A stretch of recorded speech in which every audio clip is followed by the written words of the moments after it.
अब क्या मुझे भी खाना चाहती है? अरे बबलू बेटे, तू आज जल्दी उठ गया, क्या तेरी तबीयत खराब है? अरे मम्मा, मेरी तबीयत तो ठीक है, मुझे कुछ नहीं हुआ, बस भूख लगी है तो कुछ खाने के लिए दे दो।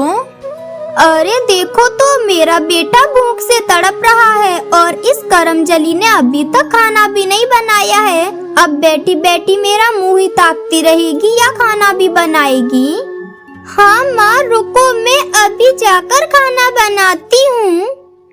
नहीं माँ, आज मैं खाना नहीं खाऊंगा, आज मेरा मछली खाने का मन है।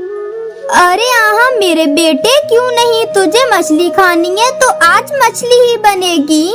क्यों री करमजली, तूने सुन ली ना, आज मेरे बेटे को मछली खानी है। अब जा जल्दी नदी पर और मछली पकड़ कर ला। ठीक है माँ, मैं अभी जाती हूँ। वो राधा तो फिर उड़ती हुई नदी की तरफ जाती है और वो वहाँ बैठकर मछली देखती है, पर उसे तो एक भी मछली नहीं दिखती। तब वो कहती है, हे भगवान, ये क्या, आज तो यहाँ एक भी मछली दिखाई नहीं दे रही है। अब मैं यहाँ से मछली कैसे लेकर जाऊँ? माँ, आज तो मुझे आपकी बहुत याद आ रही है। माँ, आप मेरे पास आ जाओ। वो राधा बेटी ऐसे कह रही थी और रो रही थी, तभी वहाँ एक चिड़िया आ जाती है और वो उसकी माँ के हार को लेकर भाग जाती है। राधा उसके पीछे उड़ती है, लेकिन थोड़ी देर में वो चिड़िया तो गायब हो जाती है। तब राधा एक पेड़ पर बैठ जाती है और कहती है, अरे बाप रे, ये क्या, ये चिड़िया कहाँ चली गई मेरे हार को लेके? वो मेरी माँ की आखिरी निशानी थी। अरे चिड़िया, कहाँ हो तुम? मेरी माँ का हार मुझे वापस दे जाओ। वो राधा ऐसे कह रही थी कि तभी उसे किसी की आवाज सुनाई देती है, बचाओ, कोई मुझे बचाओ, कोई तो मेरी मदद करो, कोई है?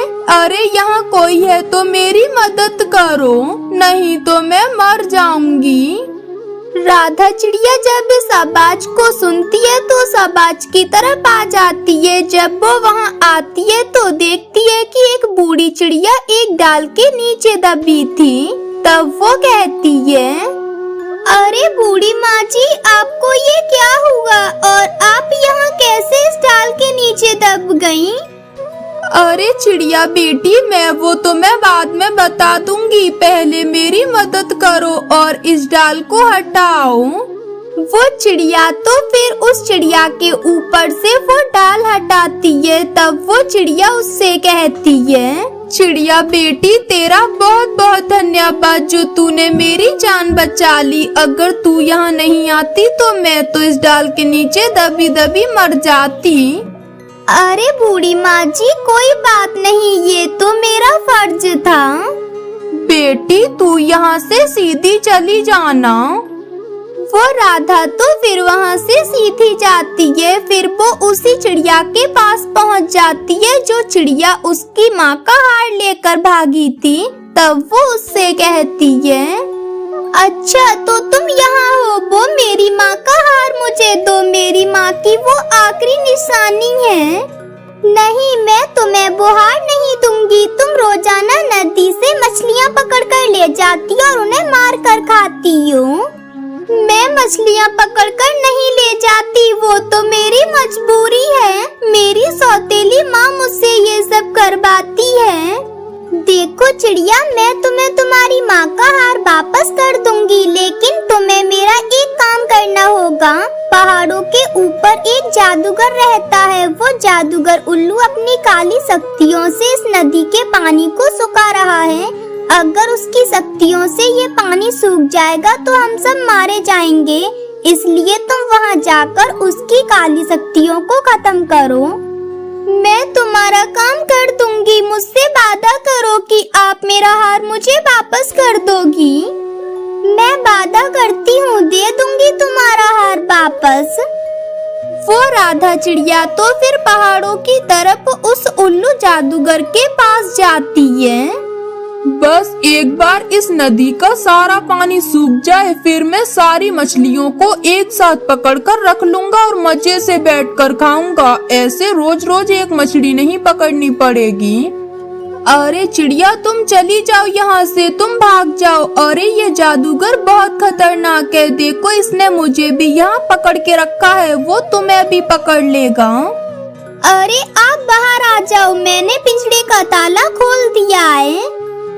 अरे नहीं, मुझे तो बाहर आने से डर लगता है, वो जादूगर मुझे फिर से पकड़ लेगा। अच्छा, तो फिर तो मुझे ही तुम्हें इस जादूगर से बचाना होगा।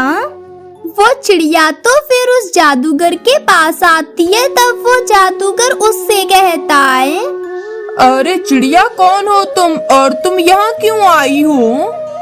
देखो, अब आप अपने इस काले जादू को रोक दो, इसकी वजह से नदी का पानी सूख रहा है। अगर धीरे धीरे सारा पानी सूख जाएगा तो हम क्या पिएंगे और मछलियाँ भी मर जाएंगी। हाँ तो अच्छा है ना, मैं मछलियाँ पकड़ पकड़ के थक गया हूँ, इसीलिए मैं इस नदी के पानी को सुखा रहा हूँ ताकि मुझे मछलियाँ पकड़नी ना पड़े। नहीं, तुम ऐसा मत करो, ये सही नहीं है। अरे तू कौन होती है मुझे रोकने वाली? अभी रुक, मैं अभी तुझे बताता हूँ। मैं तुझे अपनी शक्तियों से मारकर और नमक मिर्च डालकर मजे से खाऊंगा। वो ऐसे कहता है कि तभी वो कबूतर उसकी छड़ी छीनकर चिड़िया को दे देता है और कहता है, चिड़िया, ये जादुई छड़ी है, तुम इसे अपने पास रखो, इससे तुम इस जादूगर को अच्छा सबक सिखा सकती हो। अरे उल्लू, अब मैं तुम्हें अच्छा सबक सिखाऊंगी। तुम्हें एक एक मछलियाँ मिल रही थी, तुम्हारी जरूरत के हिसाब से ये काफी थी, पर तुम तो बहुत ज्यादा लालच में आ गए हो। अब मैं तुम्हें सबक सिखाऊंगी अच्छा वाला। अरे चिड़िया, तुम सही बोल रही हो, मुझे माफ कर दो। मैं अपने लालच के आगे अंधा हो गया था, मेरे लिए एक एक मछलियाँ भी काफी थी। अब मैं ऐसा नहीं करूँगा, इससे सबकी जान को खतरा है, मुझे माफ कर दो। वो राधा चिड़िया तो वापस उस चिड़िया के पास आती है, तब वो चिड़िया तो एक परी के रूप में बदल जाती है और कहती है, अरे राधा चिड़िया, तुम्हारा बहुत बहुत धन्यवाद, तुमने हम सबको बचा लिया और मछलियाँ भी बचा ली, तुम बहुत अच्छी चिड़िया हो।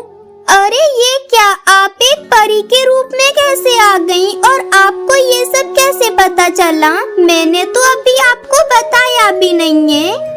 अरे चिड़िया, मैं वही चिड़िया हूँ, लेकिन अभी तुम्हारे सामने ही तो मैं परी के रूप में बनी हूँ, क्योंकि मैं एक जादुई परी हूँ। तब तो चिड़िया बनके मैं तुम्हारी परीक्षा ले रही थी और तुम परीक्षा में पास हुई हो, इसलिए मैं तुम्हें एक सुंदर सा सोने का घर देती हूँ जिसमें तुम आराम से रह सकती हो और मछलियाँ भी नहीं पकड़नी पड़ेंगी अपनी सौतेली माँ के कहने पर।